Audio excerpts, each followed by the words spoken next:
Egunon, Teoría de las Relaciones Internacionales y Sociedad Internacional de Celestino Arenal por Juan Carlos Pérez Álvarez. Un trabajo universitario para la licenciatura de Ciencias Políticas y la Administración, llevado a término el 1 de febrero del año 2004. Celestino Arenal Moyúa, el doctor Celestino del Arenal Moyúa, catedrático de Relaciones Internacionales de la Universidad Complutense de Madrid, que tuvo en sus áreas de interés científico los estudios sobre la paz, teoría de relaciones internacionales, política exterior española, cooperación internacional, estudios regionales sobre América Latina. Publicó en 1997 los acuerdos de cooperación entre la Unión Europea y América Latina, en 1995 Cambios en la Sociedad Internacional y Organización de las Naciones Unidas, en 1994 Política Exterior hacia Iberoamérica, de España, en 1992 la Comunidad Iberoamericana de Naciones y en 1990 Introducción a las Relaciones Internacionales. Celestino del Arenal es un profesor de Relaciones Internacionales que originalmente lo fue de la Universidad del País Vasco antes de que fuera a una universidad de la Comunidad de Madrid. El actual documento que vamos a estudiar es de una comunicación al Congreso de Sociología de la Asociación de Sociología de Euskadi. Estructura resumida del texto. El fin de la Guerra Fría trajo consigo la oportunidad de que estuviese en lugar una transformación global de la política internacional, la desaparición de la URSS y con ella de una de las mitades que garantizaba la existencia de ese orden mundial, dio lugar a una situación de fluidez y de indefinición en el ámbito de la sociedad internacional que parece haber llegado a su fin una década después de su comienzo. La bipolaridad y su noción de equilibrio de poderes, la destrucción mutua asegurada, disuasión, el equilibrio del terror y la coexistencia pacífica de los bloques capitalista y comunista eran sistemas sólidos con reglas relativamente establecidas y previsibles que facilitaban la comprensión de las relaciones internacionales.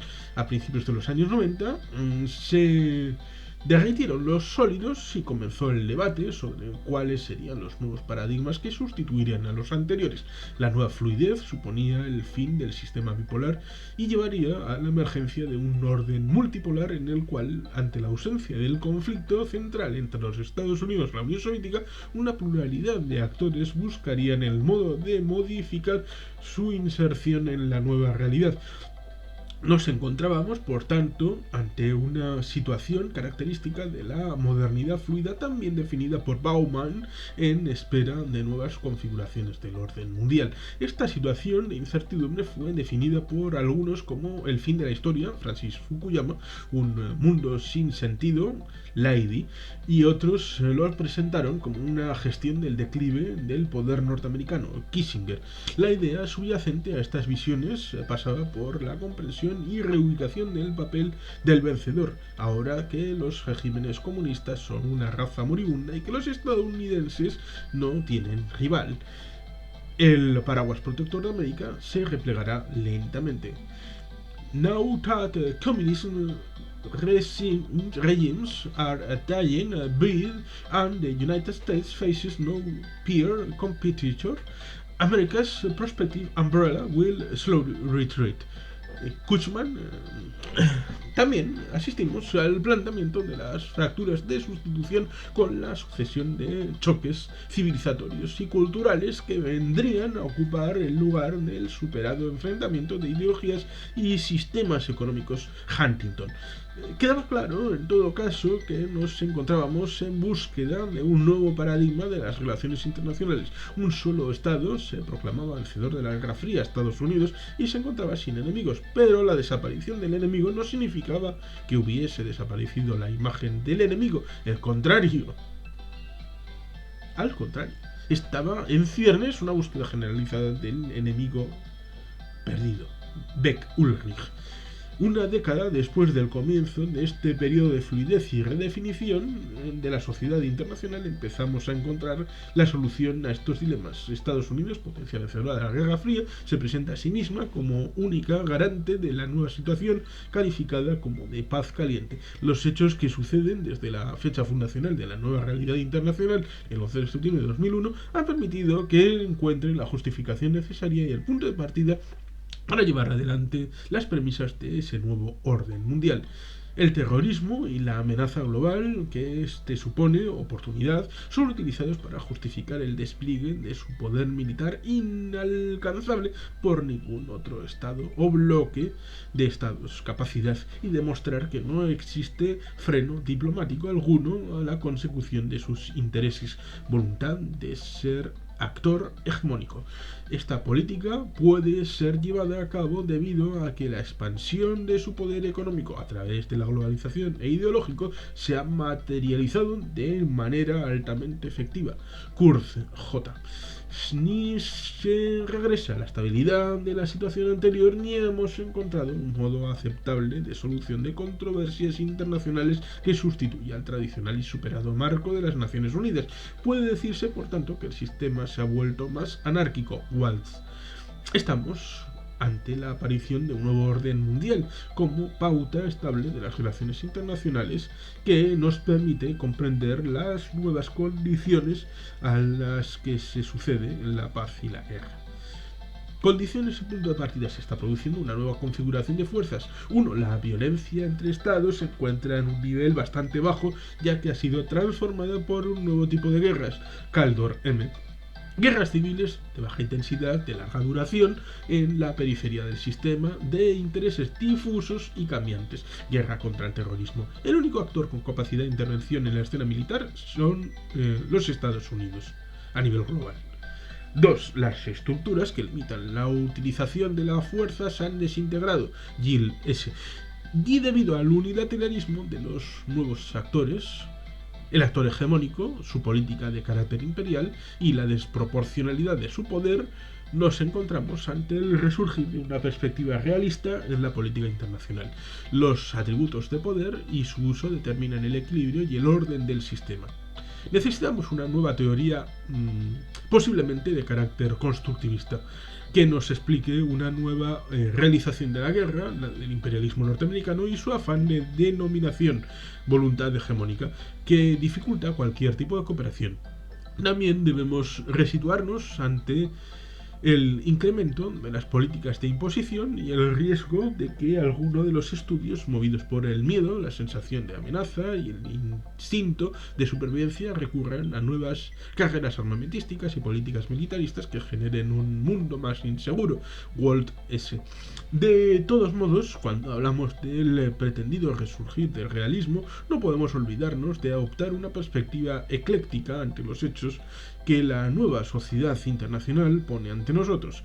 El realismo en relaciones internacionales ya no es un corpus de ideas cerrado e impermeable al resto de enfoques, sino que ha devenido en un melting pot de varios de ellos.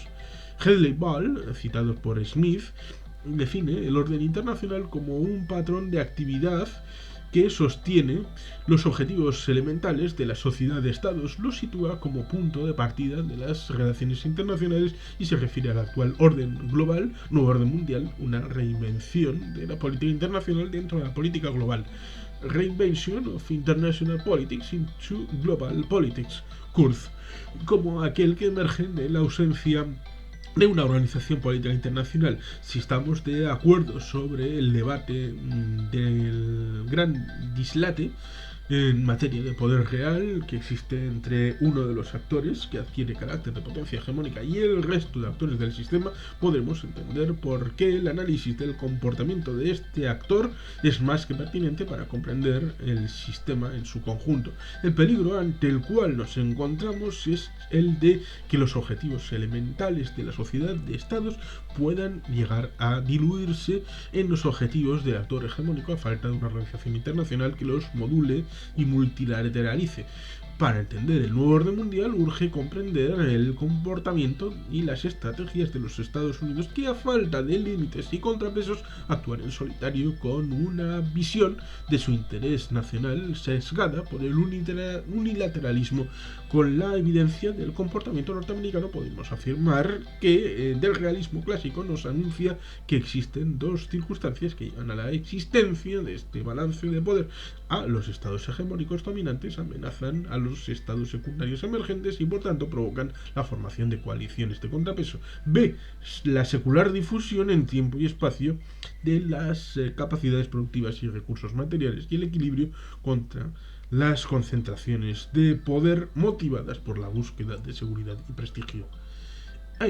Reigning hegemons threaten rising secondary states and thereby provoke the formation of countervailing coalitions. And B. The secular diffusion over time and space of productive capabilities and material resources rising against concentration of power motivated by the search for security and prestige. Kurzman. Las opciones estratégicas del hegemón pasan por 4 niveles que recorren desde el unilateralismo máximo, primacía, hasta el multilateralismo, seguridad cooperativa, atravesando 2 niveles intermedios, el neoaislacionismo y compromiso selectivo. Ponzi y Ross.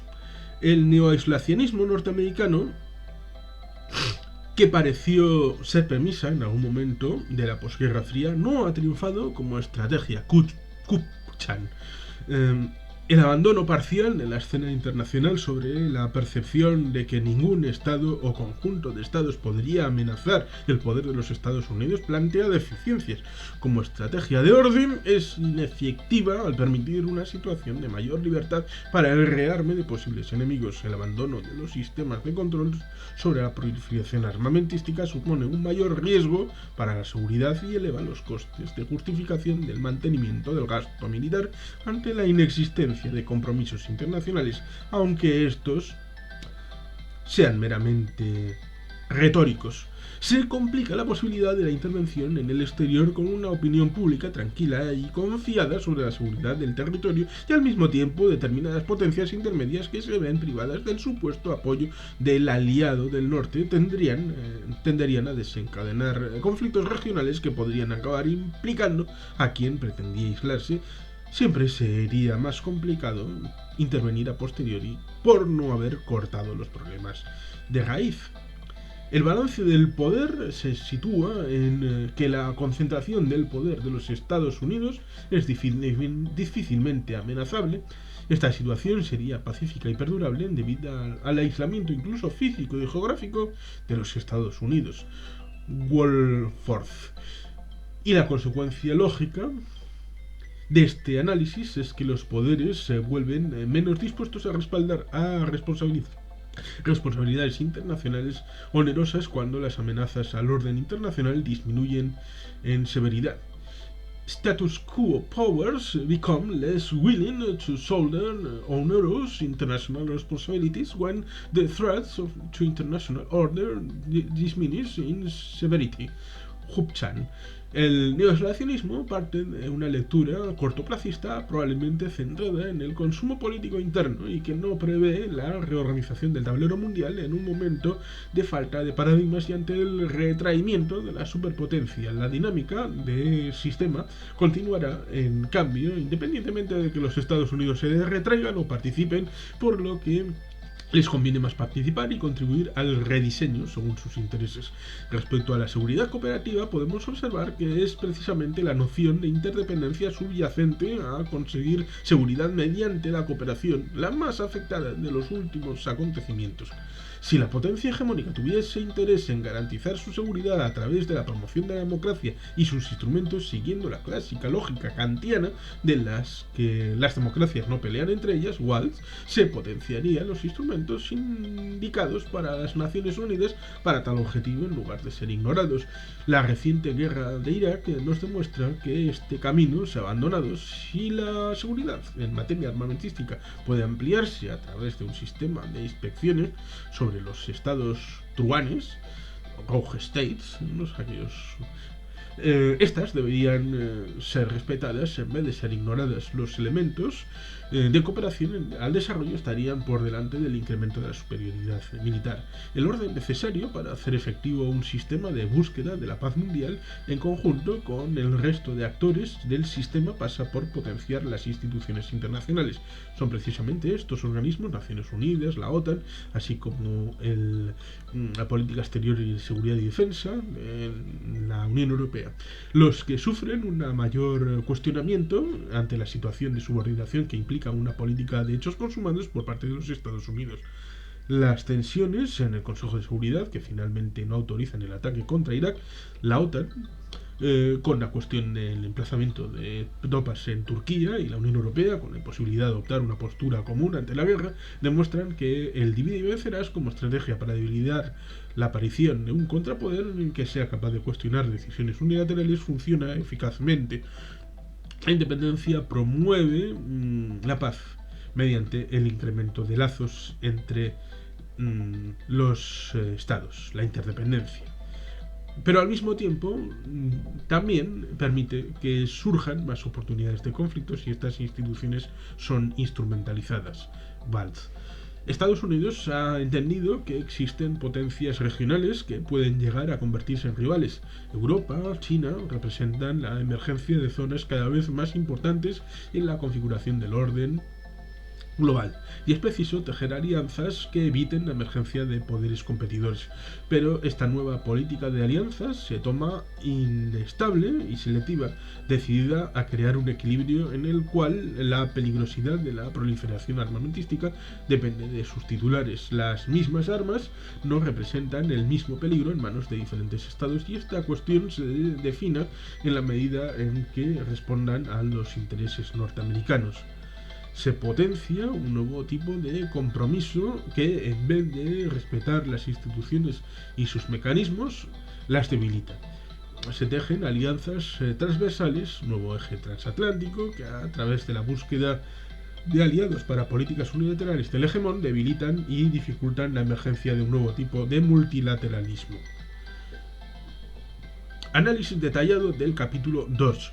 La conformación de la sociedad internacional durante el periodo transcurrido entre 1945 y 49 es fruto de una sucesión de varios procesos. El final de la guerra, la construcción de las Naciones Unidas en 1945 y la extensión de los criterios norteamericanos en la conferencia de Bretton Woods en 1944, por ejemplo, con la creación del Banco Mundial en ese mismo año, y sus capacidades económicas y financieras a través del Plan Marshall a toda la sociedad occidental. De forma casi inminente, otros factores y fenómenos se sucedieron.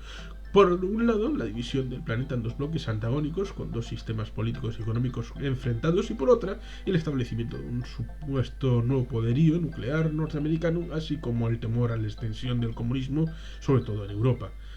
Creación de la OTAN en 1949. Todos estos cambios políticos, económicos e institucionales supusieron las bases para las que se desarrollará una dinámica internacional basada en los siguientes pilares. 1. Una sociedad políticamente bipolar, liderada por dos superpotencias que rivalizan estratégica y armamentísticamente, política, económica e ideológicamente, y que pretendían imponer sus principios a países neutrales y vencer el sistema enemigo sin enfrentamiento militar directo, y en todo caso con el empleo limitado de la fuerza militar. Esta Guerra Fría estalló, por tanto, precisamente en territorios lejanos a los centros de los dos bloques, en Grecia, por ejemplo, en Corea o en Vietnam. En esta dinámica, Europa Occidental y Japón, siempre del lado del bloque capitalista, fueron cobrando un papel más destacado gracias a su reconstrucción económica y a los primeros avances en la creación de instituciones y organizaciones comunes. 2. Con la ola descolonizadora y la irrupción de estados nuevos que se incorporaron con plena soberanía y reconocimiento de la sociedad internacional que se hace más compleja en sujetos y procesos. 3. La progresiva imposición de los criterios económicos norteamericanos y sus patrones culturales y el éxito de la reconstrucción política y económica de las regiones beligerantes Europa y Japón por parte del sistema occidental. Afianzó primero y extendió después el paradigma del desarrollo económico como modelo de bienestar occidental alcanzable por los países pobres gracias a un proceso de modernización. Siguiendo el análisis de Carlos Berzosa, podemos señalar tres premisas fundamentales comunes a los primeros científicos de la economía del desarrollo. La primera es la identificación del desarrollo con el modelo de crecimiento económico de un determinado país.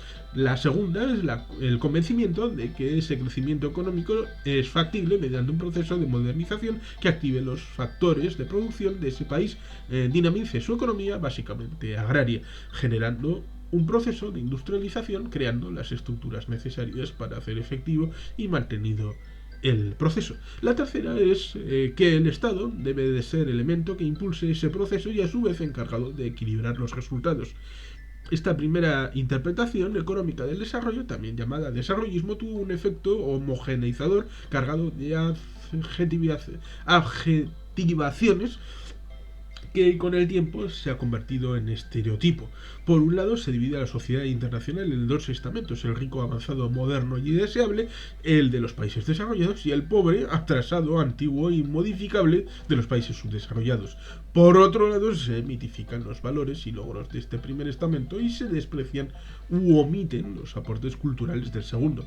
Las ideas desarrollistas, aquellas que confiaban los logros en materia de desarrollo a las posibilidades de impulsar el crecimiento económico, alcanzaron un gran auge en los círculos intelectuales y políticos, incidiendo en forma notable en las políticas seguidas y en la cooperación al desarrollo internacional. De acuerdo con aquellas ideas, un tratamiento de los problemas basada en la adecuada intervención de los gobiernos locales y la transferencia internacional de capitales y tecnología permitiría el modelo de los países industrializados se extendiera poco a poco a lo largo y ancho del mundo. La cooperación al desarrollo encontraría, pues, un sólido apoyo en las ideas económicas dominantes en los años 50 y en las propuestas surgidas de los postulados desarrollistas. Se haría necesario, por tanto, un entramado institucional sobre el que hacer descansar políticas de los gobiernos en esta dirección, un sistema institucional capaz de gestionar los flujos de recursos que a partir de este momento iban a ser transferidos por los países industrializados a los países subdesarrollados. Este sistema se iría perfilando durante los años 50, consolidándose definitivamente en la década de los años 60. Algunas de estas instituciones más representativas serían el Banco Mundial, el Fondo Monetario Internacional, el FMI, y los bancos regionales de desarrollo, los BID, el Banco Interamericano de Desarrollo, el BAD, Banco Africano de Desarrollo, el BAD, el Banco Asiático de Desarrollo, diversos organismos de Naciones Unidas, como por ejemplo el ECOSOC, el Consejo Económico y Social de Naciones Unidas, UNICEF, UNESCO, el GATT, el Acuerdo General sobre Aranceles de Aduana y Comercio, que luego acabaría siendo traducido en el año 1994-95 en la OMC, y las agencias gubernamentales, la CEPAL, por ejemplo, la Comisión Económica para América Latina de las Naciones Unidas, entre otras. Opinión personal sobre la lectura del texto. El último año del siglo XX y el segundo milenio se abrió con fuegos artificiales, grandes esperanzas y profundos temores. Los peores desastres anunciados por el fallo de los ordenadores no se cumplieron, pero otros ocuparon rápidamente su lugar. Rusia inició la era post-Yeltsin de forma sorprendentemente tranquila. Los Estados Unidos celebraron las elecciones más reñidas de su historia. México puso fin en las urnas a 71 años de dictadura del Partido Revolucionario Institucional, el PRI, y los serbios, con ayuda decisiva de los servicios secretos occidentales, obligaron a Slobodan Milosevic a dejar el poder tras otro pucherazo electoral.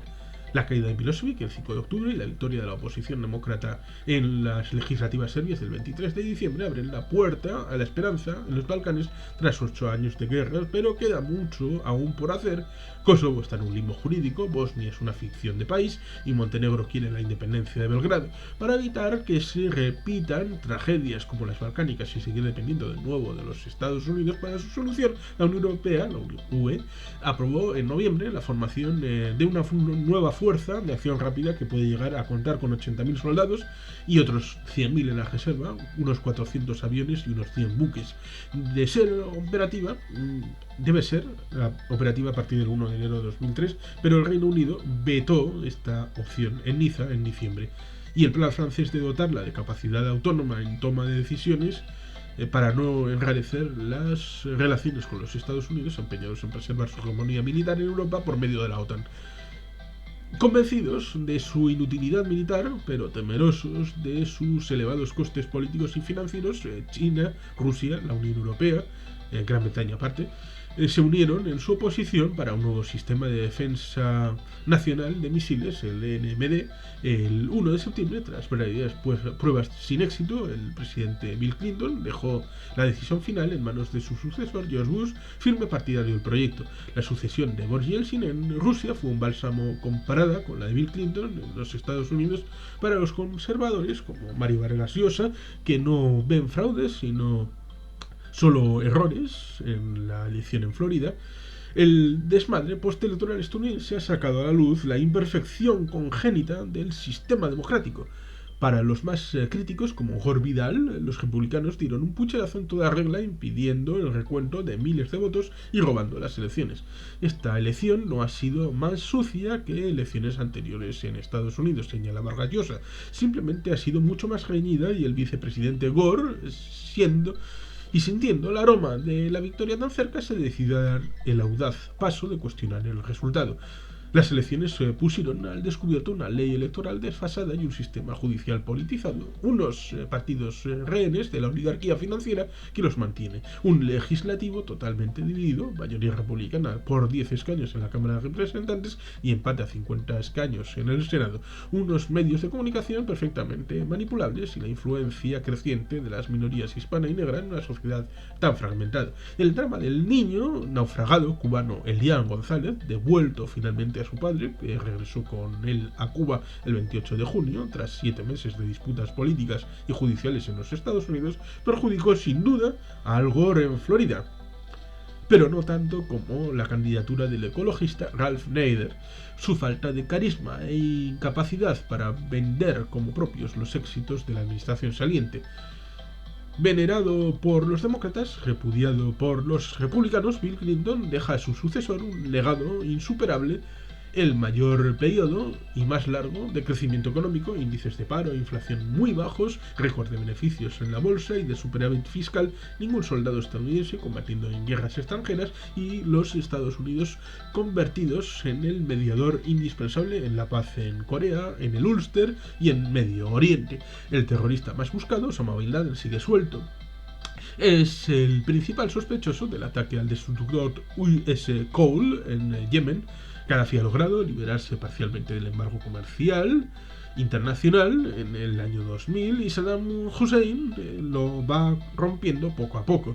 El nuevo hombre fuerte de Rusia, Vladimir Putin, ha aprovechado las vacilaciones de Washington y las rencillas europeas para lanzar una ofensiva nacionalista contra el interior de Chechenia, de manera militar y diplomática en el exterior, con el objetivo de recuperar el estatus perdido de superpotencia. El actual presidente ruso fue elegido por Yeltsin y sus oligarquías porque vieron en él una persona leal y manejable para perseverar y preservar los elementos esenciales de la estructura capitalista que les ha hecho multimillonarios sin producir riqueza, simplemente expoliando al Estado con absoluta impunidad.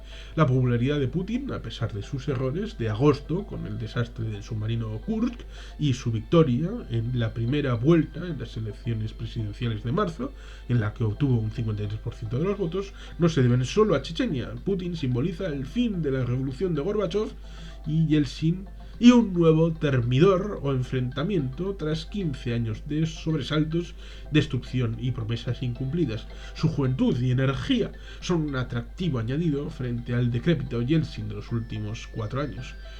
Su anonimato y oscuro pasado hacen de él un libro en blanco en el que cada ruso puede escribir lo que le dé la gana y proyectar sus mejores sueños y deseos. Una potencia de nuevo respetada, un país sin riesgo de desvertebración, el final de la secesión, el final de la recesión. Mano dura con el crimen y el terrorismo, la superación del binomio comunistas-anticomunistas. La recuperación económica a partir de la crisis financiera del 98, la triplicación de los precios del petróleo del año 2000, el adelanto de las presidenciales de junio a marzo y la debilidad de la oposición facilitaron su meteórico ascenso a la jefatura del Estado.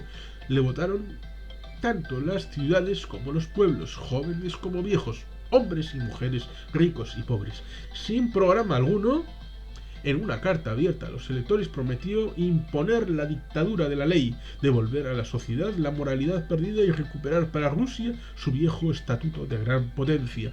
Tras 4 meses a la sombra de Yeltsin, se presentó como un hombre de acción y una persona decente, un trabajador infatigable y un político eficaz.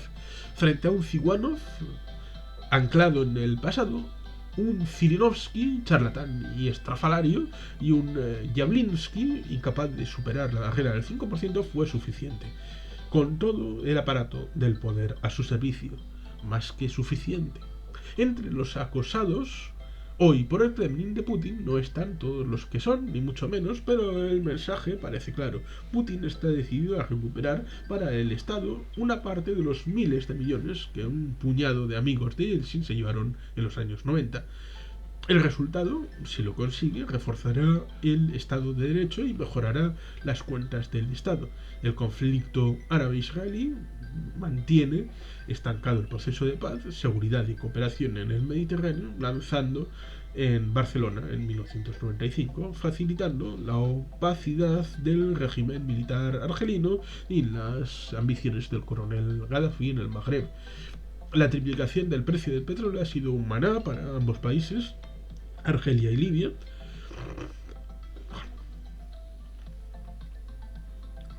Pero el presidente argelino, Abdelaziz Bouteflika, ha tenido mucho menos éxito en la reconciliación entre las fuerzas armadas de su país y la guerrilla islámica que en su mediación entre Etiopía y Eritrea.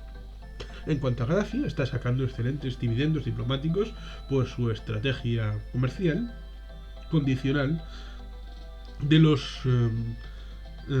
la entrega de dos supuestos autores del atentado de Lockerbie para ser juzgados en los Países Bajos.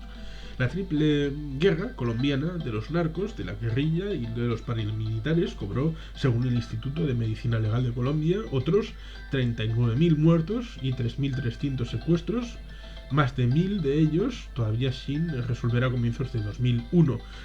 Por primera vez en 10 años, un presidente estadounidense visitó Colombia. La visita de Bill Clinton el 30 de agosto y la ayuda de 1.300 millones de dólares concedida por los Estados Unidos al ejército colombiano prueban el interés geoestratégico de Washington en sustituir cuanto antes a las bases perdidas en Panamá por unas bases nuevas en la región. Ni Europa ni los principales países iberoamericanos apoyan la militarización propuesta por los Estados Unidos. Los secuestros en Colombia, sin embargo, no son la excepción, sino la regla en una nueva sociedad internacional de estados sin Estado. El poco conocido grupo separatista musulmán Abu Sayyaf puso en jaque a la comunidad internacional con el secuestro de 39 personas en la isla filipina de Joló, a 1.000 kilómetros al sur de Manila, y no lo soltó hasta recaudar al menos 25 millones de dólares. Para los filipinos, principales víctimas de la corrupción del presidente Joseph Estrada y de las graves catástrofes naturales que asolaron el país en el año 2000, la única esperanza era la destrucción de Estrada, la destitución en el proceso de impeachment iniciado por el Senado a finales del año. Su suerte puede ser parecida a la de Fujimori. Como tantos otros dictadores, Alberto Fujimori convocó a los peruanos a las urnas para perpetuarse. Aceptó una segunda vuelta solo por las fuertes presiones internacionales y finalmente huyó a Japón. Tras una rocambolesca confrontación con su ex Rasputín, Vladimiro Montesinos, jefe de sus servicios secretos durante un decenio. El Congreso peruano, no contento con su dimisión, lo destituyó por corrupto. El caso peruano muestra que aquellos gobernantes que meten mano sucia en las elecciones tarde o temprano serán castigados, dice Roberto Cuellar, director del Instituto Interamericano de Derechos Humanos. El detonante de la crisis peruana fue la emisión de un vídeo el 14 de septiembre en el que se veía a Montesinos entregando un cheque de $15.000 a un diputado para pasarse a Fujimori. En 2001 se abría con Montesinos aún en libertad y numerosos flecos todavía por anclar. Fernando de la Rúa evitó la bancarrota de Argentina gracias a una inyección de casi $40.000 del fondo 40.000 millones de dólares del Fondo Monetario y de algunos países amigos. Y Hugo Chávez desvió la atención de su autoritarismo creciente en Venezuela con una actividad inusitada al frente de la OPEP que le llevó a visitar Bagdad y La Habana en un claro desafío al coloso estadounidense, su principal cliente y socio comercial. A pesar de todos los peligros, Iberoamérica vive una transición dulce en comparación con Asia y África, aunque la victoria del otrora independentista Chen Shu-biang en las presidenciales de Taiwán no han desatado las tensiones militares que muchos temían. El vicepresidente de la Comisión Central Militar China, Zhang Guanyan, aseguraba en noviembre que antes del año 2005 se producirá con certeza una guerra en el estrecho de Formosa. Pruebas de ello en el último año son la puesta en libertad de una supuesta enfermedad de Augusto Pinochet, tras 503 días de arresto domiciliario en Londres, el archivo de diligencias contra el expresidente Suharto en Yakarta por la evasión del fisco de 570 millones de dólares y la pasividad frente al negocio de los diamantes en África, que en el año 2000 atizaron las guerras más destructivas en Sierra Leona y Angola. El dinero y el poder de los Suharto y la influencia de los militares frustraron todos los intentos del primer presidente democrático indonesio, Abdirrahman Wahid, de estabilizar el conflicto en el archipiélago de 210 millones de habitantes y de más de 17.000 islas. Los vaivenes de los valientes esfuerzos del juez chileno Juan Guzmán Tapia para sentar al banquillo al exdictador chileno en su propio país se estrellaron uno tras otro con el chaleco constitucional y militar de fuerza que Pinochet impuso en el régimen de Chile antes de aceptar la transición a la democracia. El Nobel de la Literatura del año 2000, concedido al escritor chino nacionalizado francés Gao Xinjiang, fue un soplo de aire fresco a favor de los derechos humanos en un año en el que Mary Robertson, la alta comisionada de los derechos humanos de la ONU, no duda en calificar de lamentable. Después de tantos esfuerzos para dotarse de una Carta de Derechos Fundamentales, los europeos no lograron incorporarla al Tratado de Niza con carácter vinculante, y de poco sirve que por primera vez en el Informe de Desarrollo de Derechos Humanos de la ONU se reconociera que están intrínsecamente unidos al desarrollo económico. La globalización tampoco ha favorecido un mayor respeto de los derechos humanos. Según el 11º informe anual de Human Rights Watch, publicado el 7 de diciembre, la globalización ha generado una riqueza innegable, pero deja escaso margen para los derechos humanos y para otros valores sociales. La ONU, que dispone de personas preparadas, carece de poder y de recursos, y la Organización Mundial del Comercio, que tiene poder y recursos, se desentiende por falta de cultura, tradición y personal preparado. Las dos noticias más positivas del año en Asia fueron el deshielo iniciado por el presidente surcoreano Kim Dae-jung con su histórico viaje a Pyongyang y los últimos días de diciembre en un inesperado acuerdo de alto el fuego en Jammu Cachemira entre Pakistán y la India y la mayoría parte de los grupos guerrilleros que se disputan la soberanía en el territorio. Por su valor y por toda una vida dedicada a la defensa de las libertades, Kim recibió un Nobel de la Paz más que merecido en la República Democrática del Congo, Angola, Sudán, Sierra Leona, Burundi y Etiopía, Eritrea, que convirtieron al continente africano en el más conflictivo del mundo. El envío de 13.000 cascos azules a Sierra Leona no puso fin a las escaramuzas y el acuerdo de paz de Burundi, anunciado por Nelson Mandela en agosto, se quedó en papel mojado. La ONU no tiene medios para imponer el embargo de impuesto, para mantenerlo en el comercio de diamantes, con la guerrilla de Sierra Leona, el RUC y de Angola a través de la UNITA. Y las grandes potencias que están haciendo poco o nada para imponerlo. Las democracias, que según el último informe de Freedom House, Libertad en el Mundo, 2001, sigue extendiéndose, disfrutan de ella ya unos 2.500 millones de personas en 86 países, un 40,7% de la población mundial. También sufrió retrocesos en África, salvo en Senegal, donde el presidente Abdou Diouf reconoció la derrota en las presidenciales en marzo. Hay poco que celebrar. Costa de Marfil empezó el año celebrando una euforia, el golpe de estado sin sangre, y lo despidió con un pucherazo del general golpista Robert Guei, tras perder las elecciones el 22 de octubre frente al líder de la oposición Laurent Gbagbo. El problema número uno de África hoy, sin embargo, no es la democracia, sino el SIDA. Según la Organización Mundial de la Salud, el número de infectados en el mundo superó en el año 2000 los 36 millones y un 70% de ellos vive en África. Clinton lo incluyó antes de dejar en la Casa Blanca entre las amenazas más graves para la seguridad internacional. Los 5 principales fabricantes de medicamentos contra el SIDA anunciaron en junio una rebaja sustancial del precio de los llamados retrovirales en el continente africano. Con tantas otras promesas al tercer mundo, sobre todo las de condonar la deuda, no se ha concretado en nada.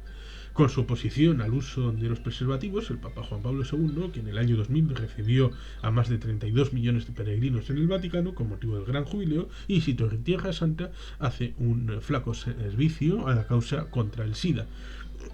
Los nuevos enemigos que sustituyeron al comunismo soviético tras la Guerra Fría, Irán y Irak, Corea del Norte, Sudán, Libia, Siria y Cuba, ya no son creíbles para justificar presupuestos de defensa que solo en Estados Unidos superan los 300.000 millones de dólares anuales. En palabras de la exsecretaria de Estado, Madeleine Albright, han dejado de ser estados parios y se han convertido en estados a los que simplemente conviene vigilar de cerca. Los elegidos para llevar a cabo la nueva administración estadounidense, Dick Cheney y su política exterior, el general Colin Powell, tiene prestigio y experiencia, pero con la señora Flora Lewis, corresponsal diplomática del New York Times, las amenazas contra la seguridad de hace una generación, incluso un decenio, y las actuales son radicalmente diferentes. La vieja doctrina Powell, uso muy selectivo pero masivo de fuerza, solo con mandos precisos, intervenciones rápidas. La ONU no tiene medios para imponer ese embargo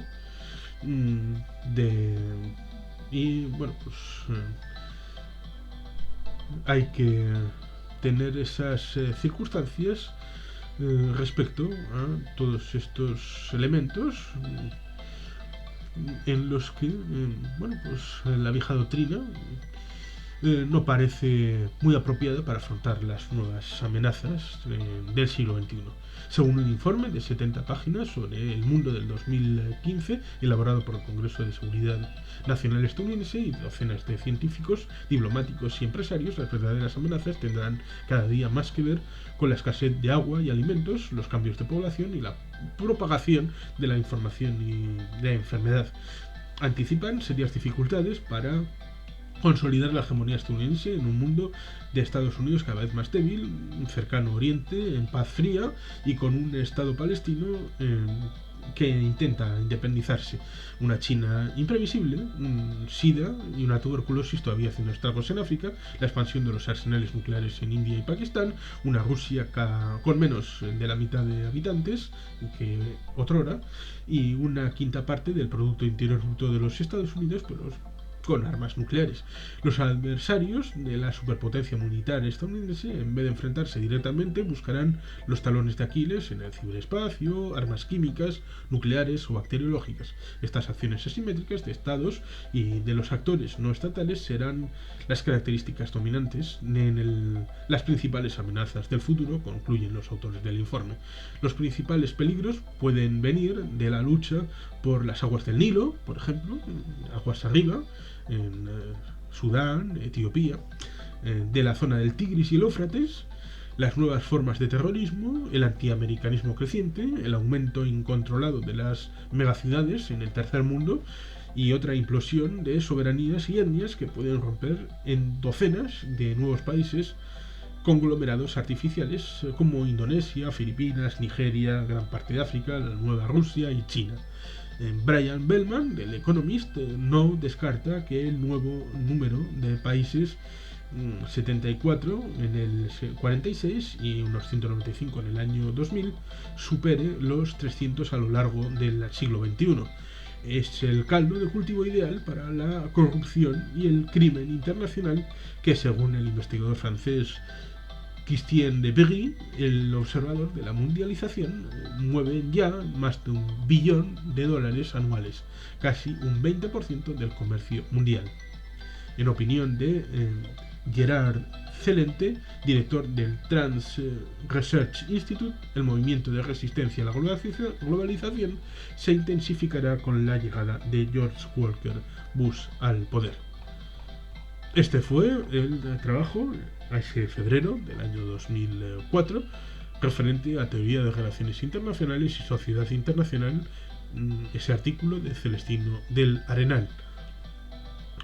Como pueden pensar, en todas las circunstancias aquí relatadas han tenido una vicisitud vista del año 2021, un desarrollo que debe ser reflexionado tal y como se veía el mundo en ese año 2004, tanto en el mundo presente como hacia el futuro, y cómo esas previsiones se han desarrollado o cuajado en la realidad en este momento que vemos en el año 2021.